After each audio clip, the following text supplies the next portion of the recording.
kita sudah ada di akhir tahun ya, menjelang akhir tahun. It's so amazing that now we are at the end of this year's. Saya ingat dulu waktu masih sekolah di Indonesia, I remember when I was in school in Indonesia, 1 tahun tuh rasanya lama sekali. 1 year feels a very long time. Apalagi sekolah di Indonesia kalau saudara-saudara ingat, itu kan 6 hari kan, ya dulu tuh 6 hari. And in Indonesia, the school was 6 days. Ya, dari hari Senin sampai hari Sabtu. From Amazing Monday tuh. to Saturday, we have to go Yeah. to school. Tapi sekarang mungkin karena udah lebih tua, waktu tuh rasanya jalan cepat sekali. But now I feel the time flies so fast. Ya. Rasanya kita baru masuk tahun 2015. I feel like we just entered the year of 2015. Tapi sekarang udah di akhir daripada tahun 2015. But now we are approaching the end of the year 2015. Pengkhotbah 3 ayat 1 katakan, untuk segala sesuatu ada masanya. Ecclesiastes 1 verse 3. 3 ayat 1. To everything there is a season and a time to every purpose under the heaven. Ya. Jadi kalau 1 tahun itu adalah satu masa, berarti kita tuh ada di akhir daripada satu masa. So if we think 1 year as one season, so now we are at the end of one season. Ya. Lalu kita mau mikir, biasanya kan, wah kita tuh udah ngerjain apa aja gitu. Then we'll start thinking, what have we done throughout this year? Biasanya kan kalau di awal tahun tuh kita punya New Year resolution kan. Usually in the beginning, we set a New Year resolution. Ya. Oh tahun ini saya mau mengerjakan ini, mau ngerjain itu. This year I'm gonna do this, I'm gonna do that. Ya. Tapi biasanya kalau di akhir tahun, kita ingat aja nggak apa yang jadi New Year resolution kita. And then as the year ends, do we still remember what the New Year's resolution that we have set? Ya. Kalau saudara-saudara masih ingat apa yang menjadi New Year resolution daripada gereja kita? Do you still remember what is our church New Year's resolution? Atau visi? Raise your hands. Or the vision. Kalau ininya. Together stronger, Together ya. stronger. Jadi tahun ini kita diajar untuk tumbuh bersama-sama. So this year we have been taught to grow together. Ya. Secara anggota gereja, kita tuh nggak diajar untuk bertumbuh secara sendiri. As a church member, we have been taught not to grow individually. Ya, kita mau bertumbuh bersama. But together. Nah, saya contoh yang paling kelihatan di depan mata saya, ya. A very obvious example adalah kelompok-kelompok doa yang ada. Karena kebetulan saya tuh ikut ambil bagian aktif di kelompok doa. Is the growth of the prayer meeting groups in this church. Belakangan ini tuh kelihatannya kelompok doa itu jamur gitu loh. What I noticed that the group prayer meeting in this church is mushrooming. Iya. Kalau jamur itu kan jadi kalau hujan itu kan kalau kita tahu kalau hujan itu kan di tanah tuh jadi banyak jamur-jamur tumbuh kan? Yeah, when after the rain you'll see there's so many mushrooms, coming up.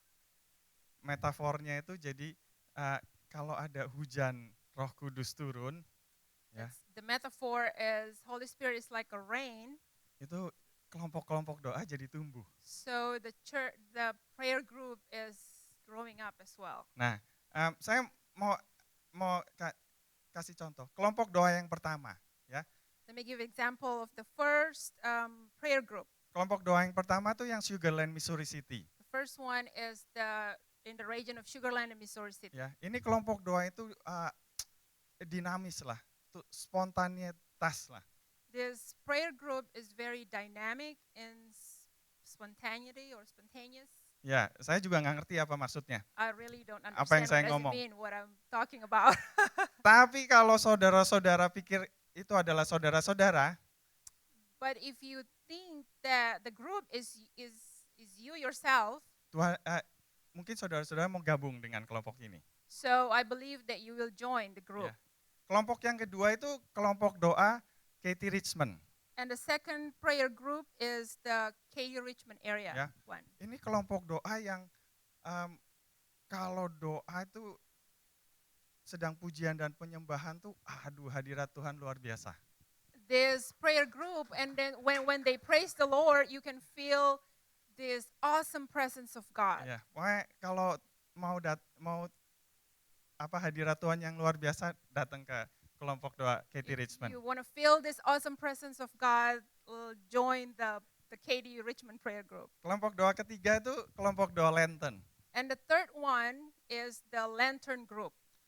Ini kelompok doa yang untuk orang-orang yang berjiwa muda. They are the people who are still with youthful spirit. Kisah Rasul 2 itu katakan, di hari-hari Book of terakhir Acts, Tuhan akan second. pakai orang-orang muda. Acts 2. Acts 2 said that at the end times, God will use the youth, will raise up the youth. Ya. Kelompok doa yang terakhir itu kelompok doa Generation 40. And the last prayer group, or the fourth one, is the Gen Yes. 40s group. Nah, ini saya belum sempat datang, jadi belum bisa komentar. I've never attended this group Tapi yet. saya udah janji sama Pak David, But I saat- promise David, Iya. Pak David, satu hari nanti saya akan datang.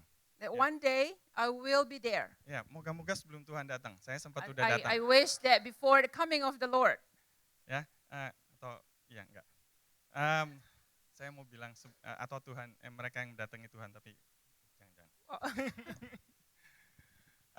Ya, ngomong-ngomong kedatangan Tuhan atau akhir zaman, So talking about the end times or the coming of Jesus, kalau saudara-saudara ingat bulan September lalu itu ada gerhana bulan.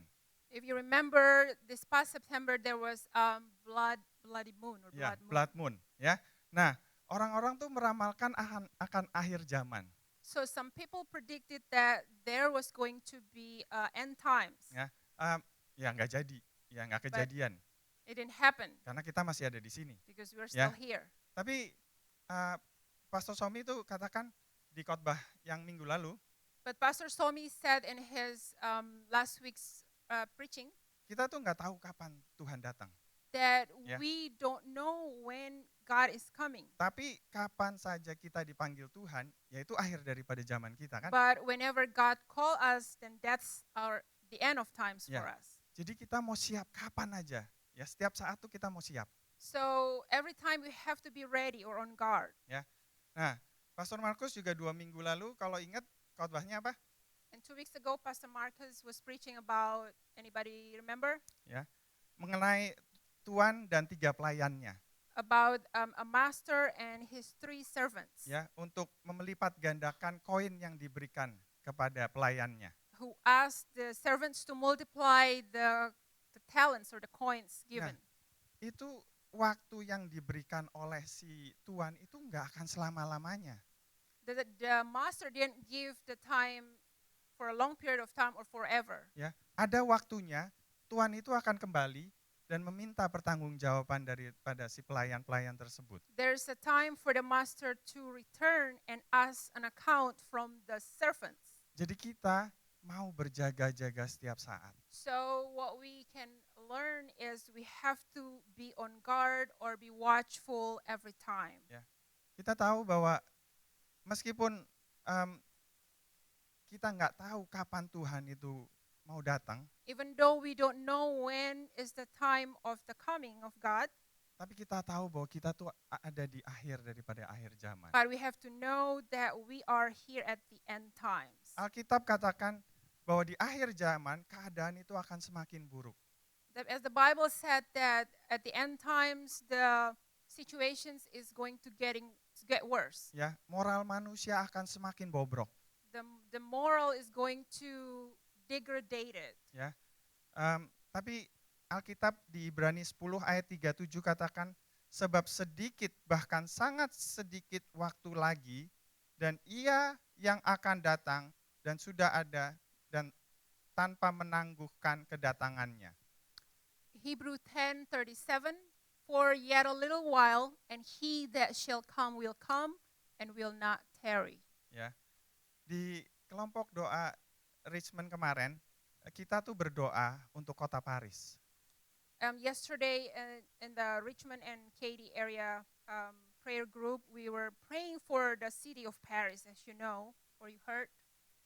Nah, kita tahu bahwa Paris itu sedang diguncang-guncang oleh Tuhan. We heard that the city of Paris is being shaken by God. Ya, Ibrani 12 katakan bahwa Tuhan satu saat nanti Tuhan akan menggoncangkan bumi dan langit. Hebrew 12 said that one day God is going to shake the earth and the sea. Ya, saya percaya bahwa hal ini sedang terjadi baik di Amerika maupun di Indonesia, ya, di seluruh dunia ini, ya. So I believe it's now happening all over the world. Ya, kalau juga sedang terjadi di dalam hidup kita, And it's happening in our life. Itu karena Tuhan sedang memberikan peringatan kepada kita. Because God is giving us warnings. Ya, Tuhan mau untuk kita jangan lupa kepada Tuhan. Because God wants us not to forget Him.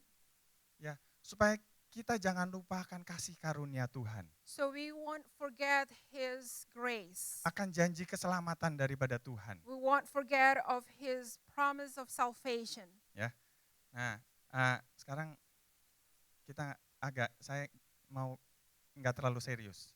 So now I'm not gonna be that serious. Ya, nanti dikiranya khotbah, wah ini khotbah akhir zaman lagi. I want you to think that this is about the end times preaching. Siapa yang senang football di sini? Anybody who likes or football in here? Cuman 2. Only 2 people.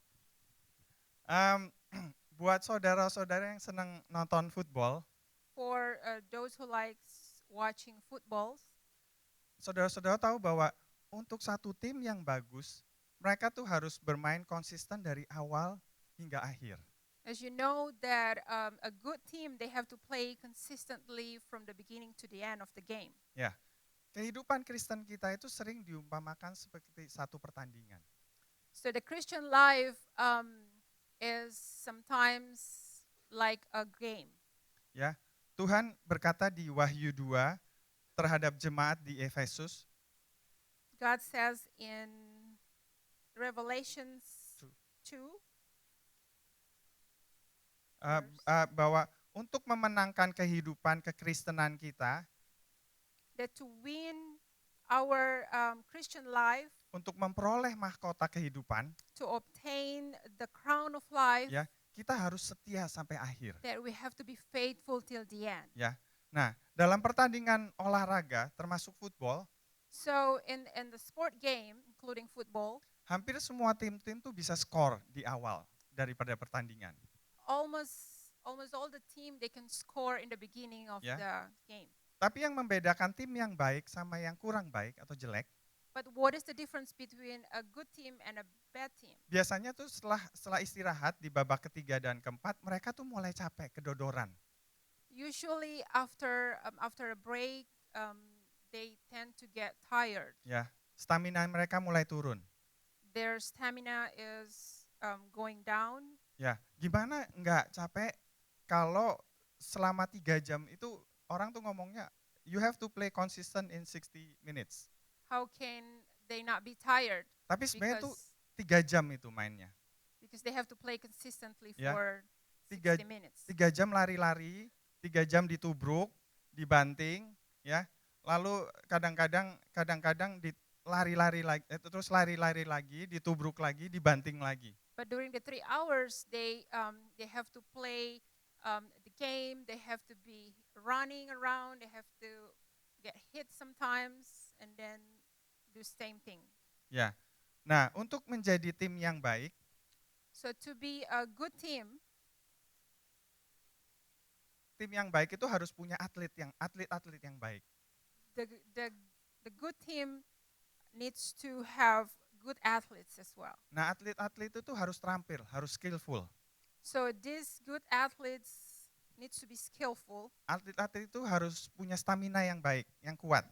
They have to have a good or strong stamina sehingga mereka bisa main secara penuh di 4 babak tersebut, 4 so they quarters. can complete those four quarters. Gimana caranya untuk bisa?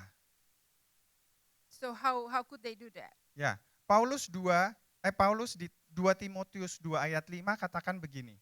Seorang olahragawan, Paul in 2 Timothy 2 verse 5, seorang olahragawan hanya dapat memperoleh mahkota sebagai juara apabila ia bertanding menurut peraturan-peraturan olahraga. And if a man also strive for masteries, yet is he not crowned, except he strive lawfully. Ya, seorang olahragawan yang baik, ya, itu harus mengikuti peraturan-peraturan dan arahan-arahan yang diberikan oleh pelatihnya. A good athlete has to follow the rules and the regulations from his coach. Ya. Nah, saya juga baru tahu ternyata satu tim football itu punya banyak pelatih. I just found out that one football team they have different or many coaches. Ya, ini nanti Kevin lalu bisa kritik saya nih. You can critique me. Ada head coach-nya. They have the head coach, Ya, ada offensive coordinator, ada defensive coordinator, defensive coordinator, quarterback coach, strengthening and conditioning coach, and conditioning coach, dan lain-lain. and etc. Kata Kevin oke.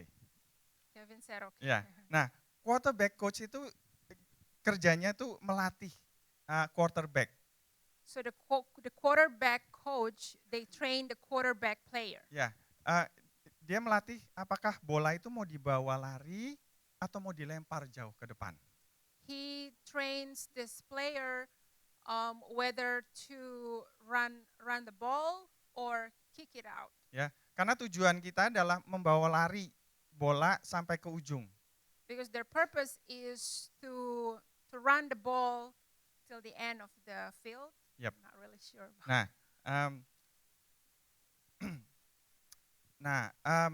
Jadi kita lagi bicara apa ini? Strategi, ya. So we're talking about strategies. Nah, kita tahu bahwa semua football team tuh harus skor. So we know that all the football teams has to score. Nah, untuk bisa skor, offensive teamnya itu harus ada di lapangan. In order for them to be scored, the offensive team needs to be in the field. Nah, mereka harus kreatif. They have to be creative. Sekali lagi yang tadi saya bilang, apa bolanya mau dibawa lari? Creative at whether the ball is going to be run away or atau mau dilempar ke temannya. Or kick it out to the other. Nah, ternyata jadi defensive team itu nggak gampang. So to be defensive team is not that easy. Ya, karena kita nggak tahu itu lawan kita tuh mau lempar bola atau mau bawa lari bola. Because we're not really sure whether the opponents are going to run the ball or kick it out. Kalau mereka mau bawa lari, pemainnya semua dikumpulin di depan. If they are going to run the ball, then the players has to stand in line on the front line. Ya, kalau mau mau dilempar, mereka harus taruh pemainnya di belakang. If they are going to kick the ball, then the players should be at the back. Nah, kalau offensive teamnya pinter, itu akan membuat lelah, capek daripada defensive team. So if the skillful offensive team, can you repeat? Kalau offensifnya kalau pinter, ya itu akan membuat capek daripada defensive team. Okay, lawan. so if the skillful offensive team, if they are skillful at how they play, then they're gonna confuse or tire the other team. Ya sih, tadi pagi Imelda bilang, saya nggak ngerti nih mengenai football nih gimana nih translate-nya. Tapi gini. Kehidupan kekristenan kita itu juga capek kalau kita secara defensif. But this is how I'm going to explain in our Christian life. Ya, kalau kita If we are as a defense, if we play as a defensive team, our Christian life can be as tiring as well. Ya, kalau kita membiarkan setan itu mau mengintimidasi hidup kita. If we let the devil intimidate our life, Kalau kita membiarkan setan itu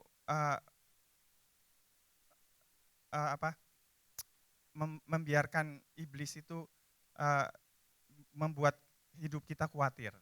if we let the devil worry our life, Ya, sakit hati akan perlakuan orang di sekeliling kita, or have a hard feeling over the people around us, atau kecewa atau pahit dengan kehidupan yang kita alami. or make us disappointed or bitter over what we're going through. Kalau kita membiarkan setan itu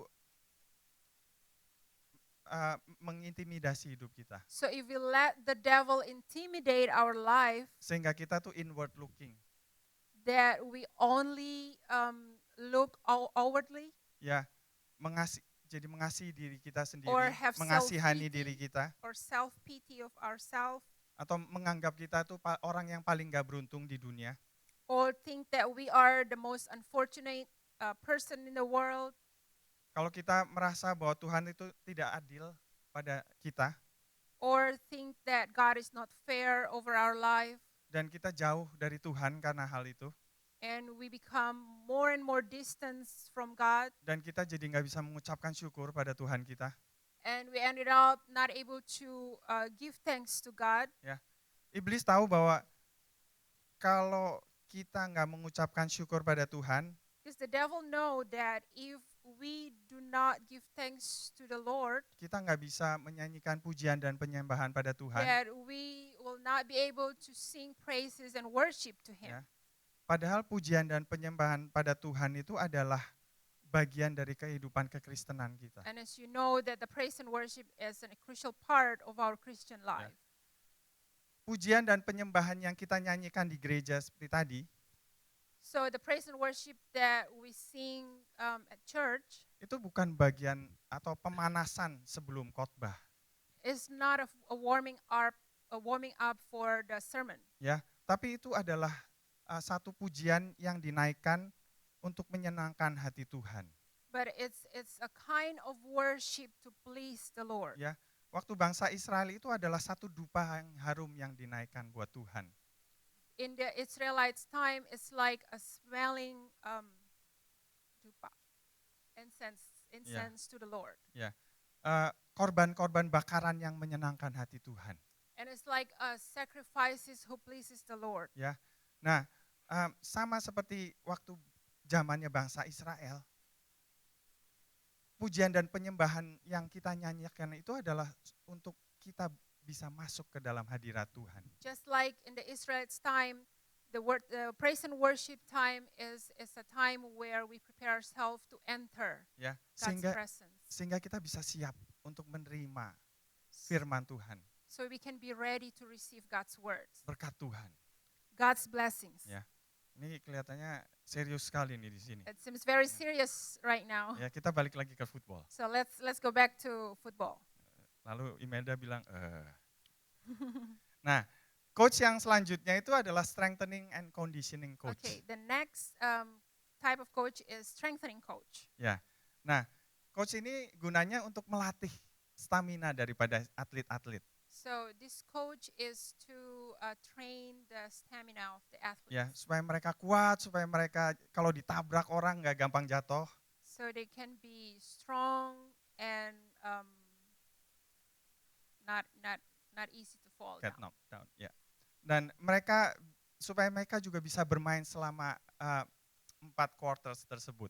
So they can endure the 4 quarters Ya. during the play. Jadi mereka harus latihan, So they have to train. mereka harus lari, They have to run. mereka harus angkat besi mungkin. They have to lift the dumbbell, Ya, segala macam. everything. Ya.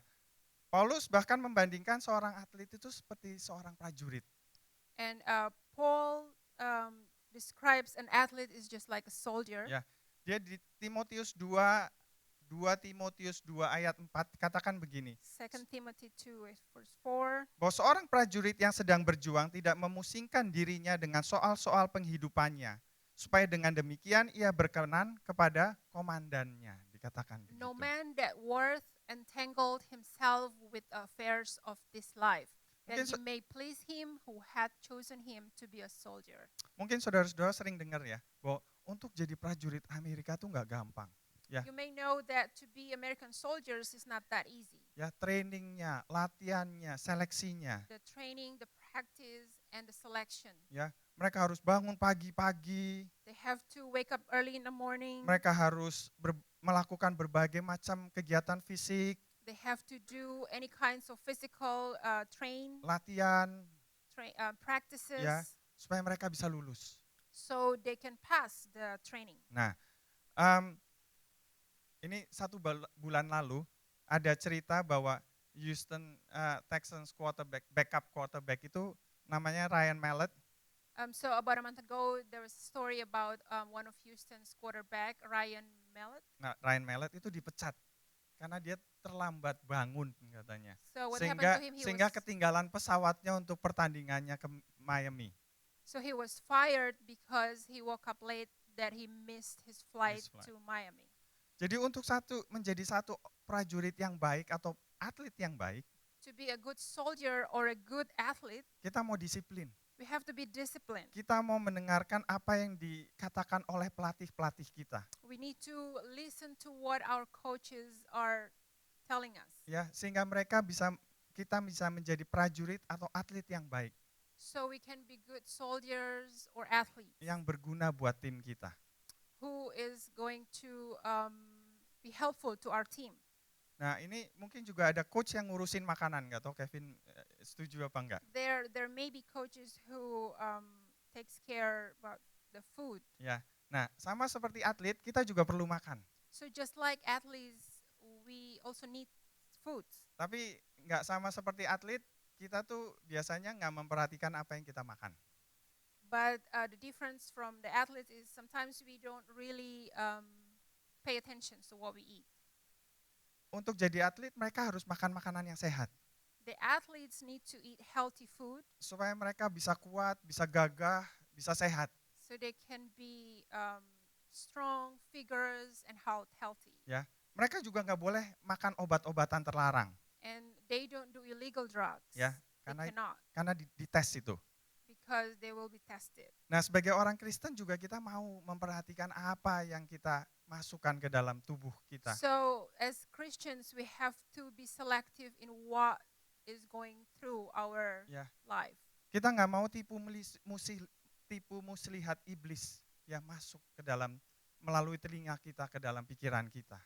We do not want the devil's deceits to going into our ears or our mind. Kita nggak mau bahwa iblis bisa berkata dan bahwa dosa kita terlalu besar sehingga Tuhan tidak bisa memaafkan kita. We don't want the devil to deceive us by saying that our sins are too great and God will not forgive us. Ya, bahwa Tuhan itu nggak bisa mengampuni kita lagi. That God can no longer forgive us. Bahwa kita tuh nggak ada harganya di dunia ini. That we have no value in this world.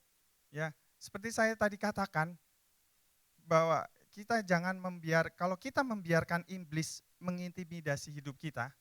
As I said earlier, if we let the devil continue intimidating our life. Ya, dengan kekhawatiran, dengan sakit hati, dengan kekecewaan, dengan kepahitan. With too many worries, bitterness, hard feelings. Ya.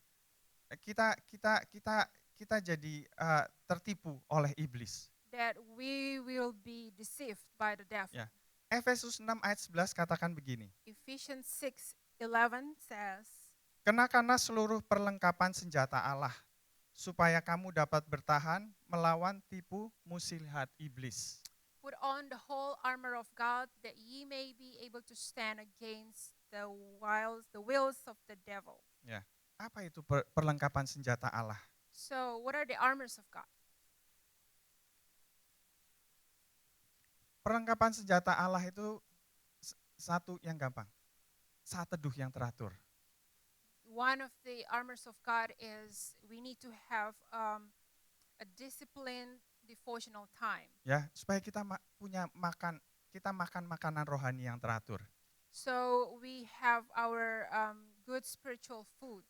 Kita ya hampir semua dari kita pasti setiap hari makan dong, I believe that each one of us eat every day, ya, teratur makan and we eat it regular. regularly.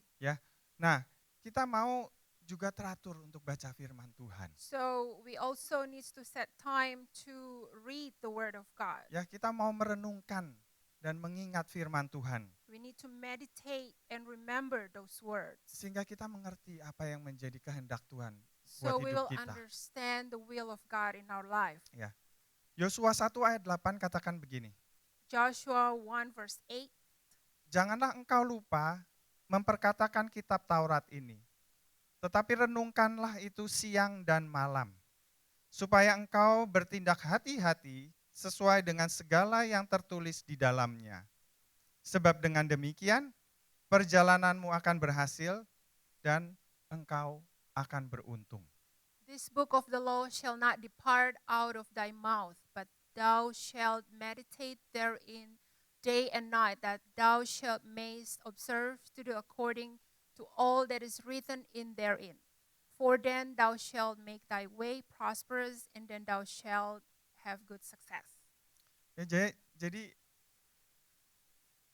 anjuran saya adalah, meskipun mungkin kita bisa kasih waktu sedikit untuk renungan untuk saat teduh kita, tapi lakukan hal tersebut. So my suggestion is, even though we can only put in a little time for our devotional time, but we have to continue doing it. Ya, karena dari yang sedikit itu nanti kita merasakan berkat Tuhan, kita akan dibawa masuk ke lebih dalam.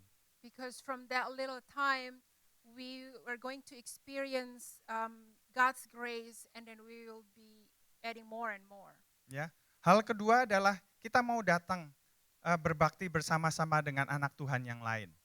And the second thing is, we want to come in fellowship with the other believers, Ya, seperti kebaktian hari Minggu seperti ini. just like our Sunday service. Kita mau bersekutu dengan saudara-saudara seiman kita di care group.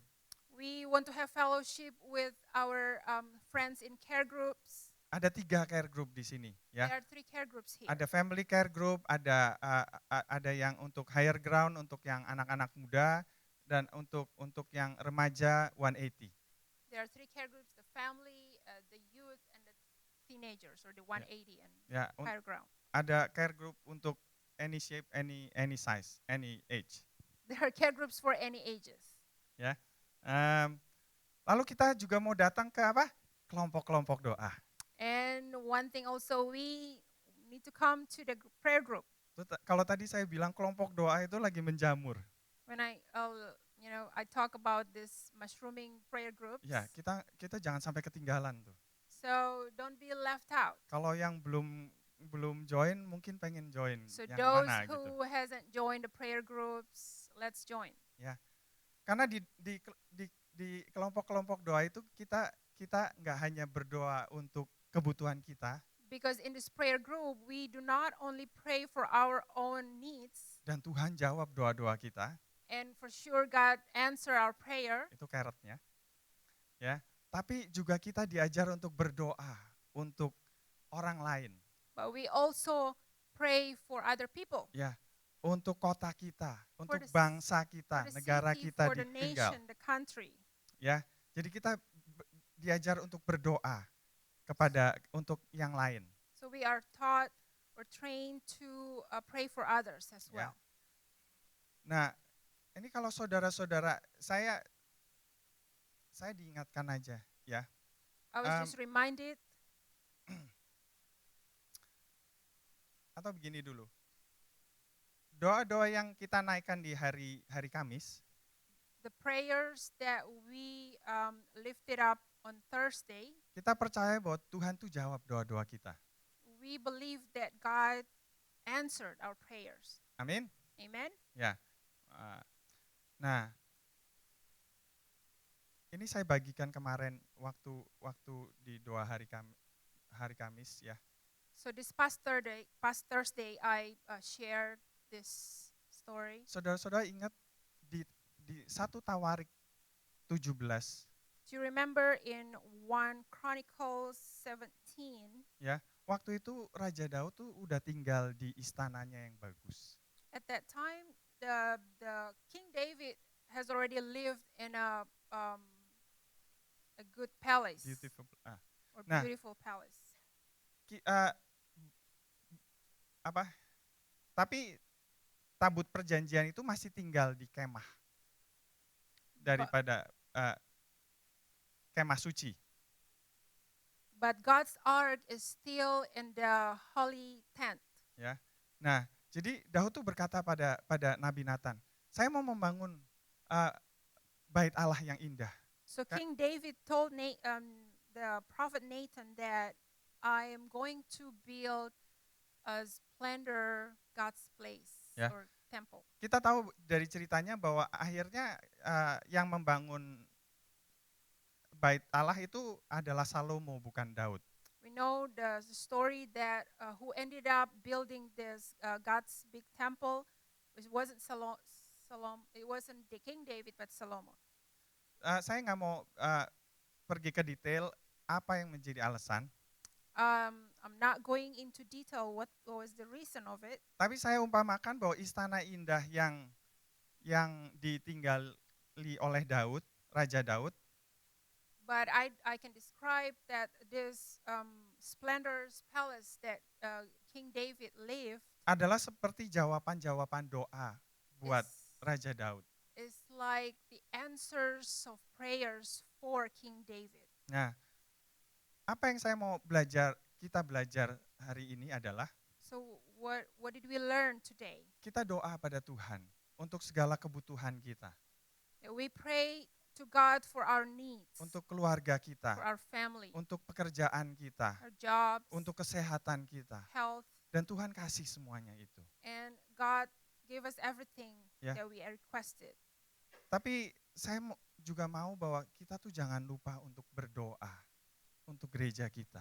But I really want to remind that not to forget to pray for our church, Untuk teman-teman kita. for our Seiman. friends.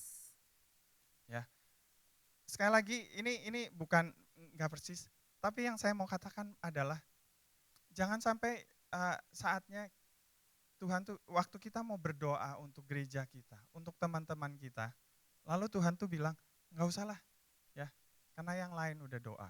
What I really want to emphasize is I do not want God tell us whenever we're ready to pray for the church or our friends, and then God decided to say, "Oh, you don't have to pray because there are other people who just did it." Kita mau ambil bagian untuk berdoa untuk orang lain. We want to take part to pray for other people. Saya percaya kalau kita tuh diberkati berlimpah sama Tuhan, I believe that we have been blessed abundantly karena Tuhan mau pakai kita juga untuk menjadi berkat buat orang lain. because God wants to use us to become blessings to other people. Kita balik lagi ke football, So let's go back to football. supaya jangan terlalu serius. So not to, Nah sekarang pakai Sure. film. Kalau Peter, Tika bisa bayangkan bahwa kita itu adalah pemain football. let's imagine ourselves as a football player Ya, di fourth quarter, in the fourth quarter. tinggal satu detik lagi. There's only 1 second left. Ya, kita tuh udah capek.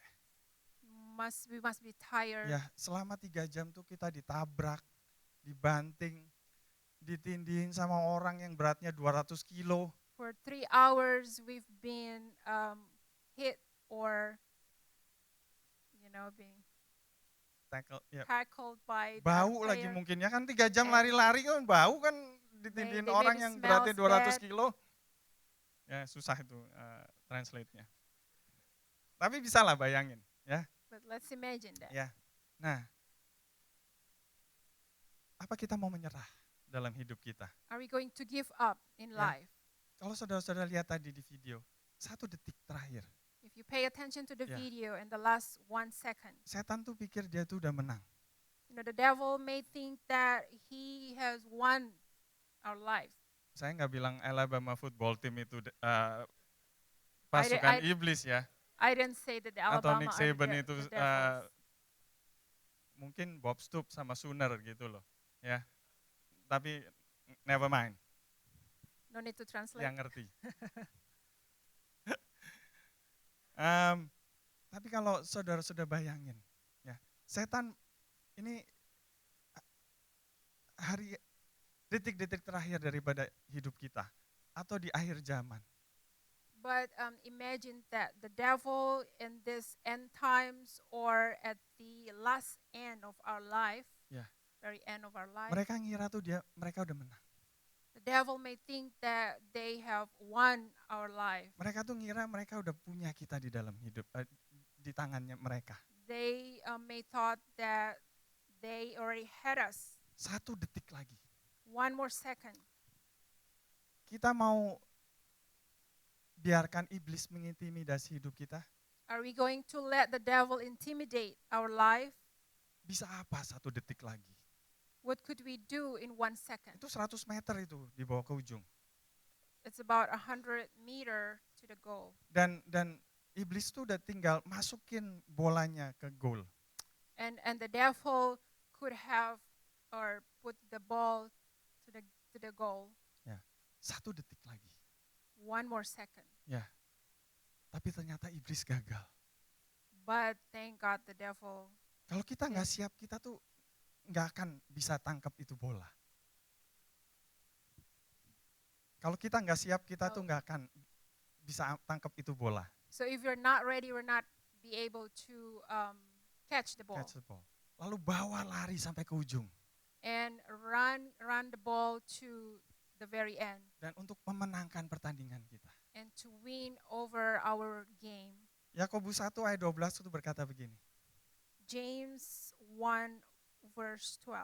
Berbahagialah orang yang bertahan dalam percobaan. Sebab apabila ia sudah tahan uji, ia akan menerima mahkota kehidupan yang dijanjikan Allah kepada barang siapa yang mengasihi dia. Blessed is the man that endureth temptation, for when he is tried, he shall receive the crown of life, which the Lord hath promised to them that love him. Ya, Tuhan mau untuk kita setia sampai akhir. So God wants us to be faithful till the end. Ya, Tuhan mau satu hari nanti kita kembali ke rumahnya dia. God wants that one day when we return to his home, kita mau siap apa enggak? Are we going to be ready or not? Kita mau siap sampai saat-saat terakhir. Are we going to be ready until the end? Amin. Amen. Mari kita